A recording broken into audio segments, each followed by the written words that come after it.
L'enfant, écrit par Jules Vallès, lu par Équilivre, livre audio.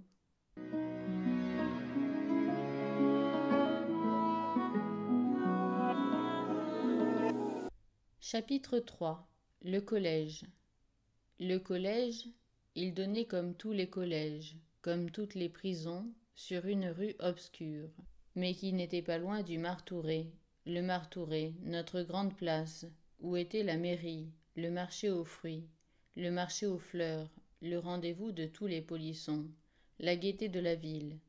Puis le bout de cette rue était bruyant. Il y avait des cabarets, des bouchons, comme on disait, avec un trognon d'arbre, un paquet de branches pour servir d'enseigne. Il sortait de ces bouchons un bruit de querelle, un goût de vin qui me montait au cerveau, m'irritait les sens et me faisait plus joyeux et plus fort.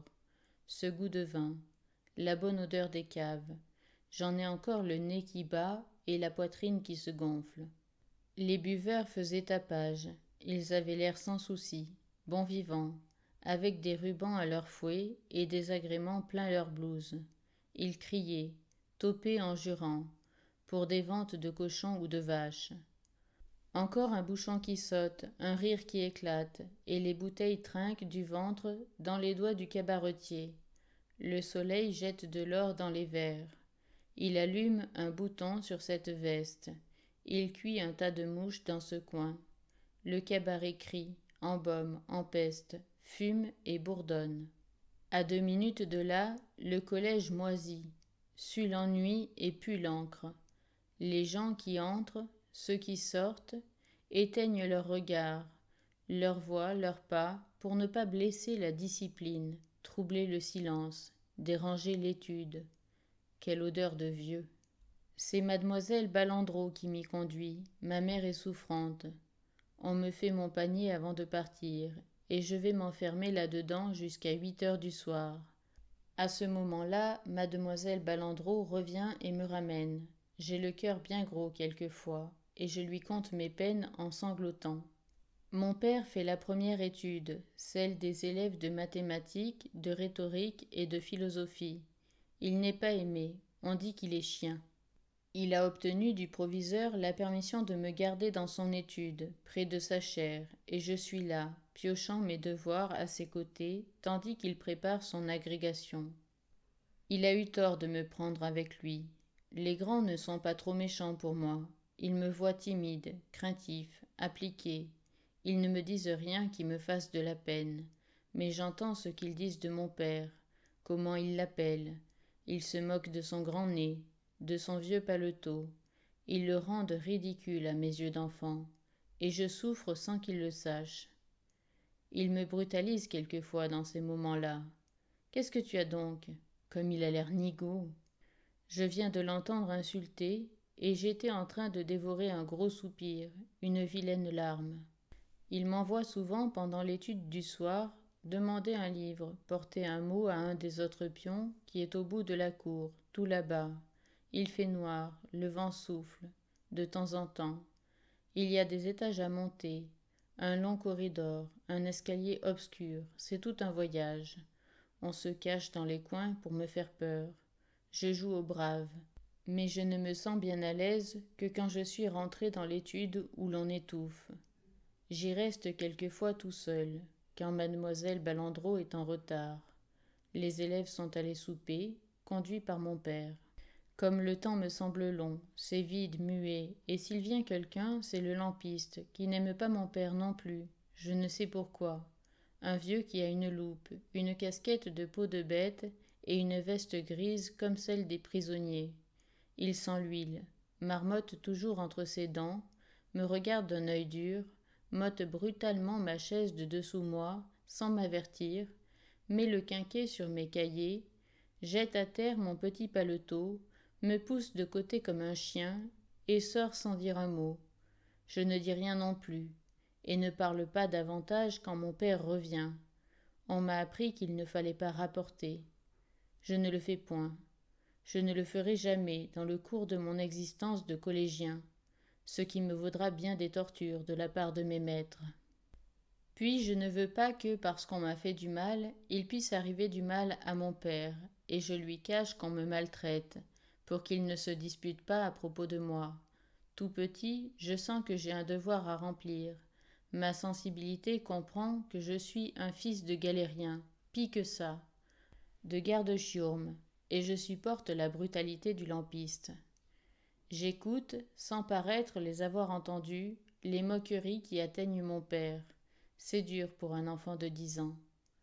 Il est arrivé que j'ai eu très faim, quelques-uns de ces soirs-là, quand on tardait trop à venir. Le réfectoire lançait des odeurs de grillé.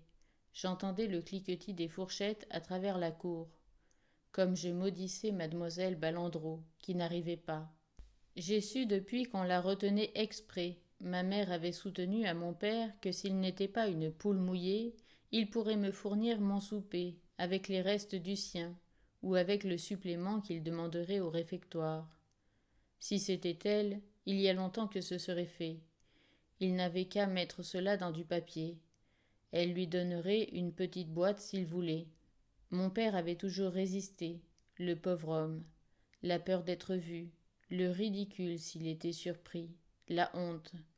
Ma mère tâchait de lui forcer la main de temps en temps, en me laissant affamée dans son étude, à l'heure du souper.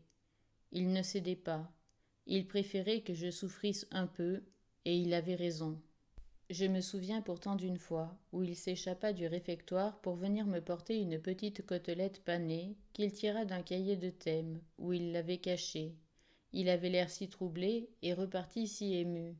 Je vois encore la place, je me rappelle la couleur du cahier, et j'ai pardonné bien des torts plus tard à mon père, en souvenir de cette côtelette, chipée pour son fils, un soir, au lycée du Puy.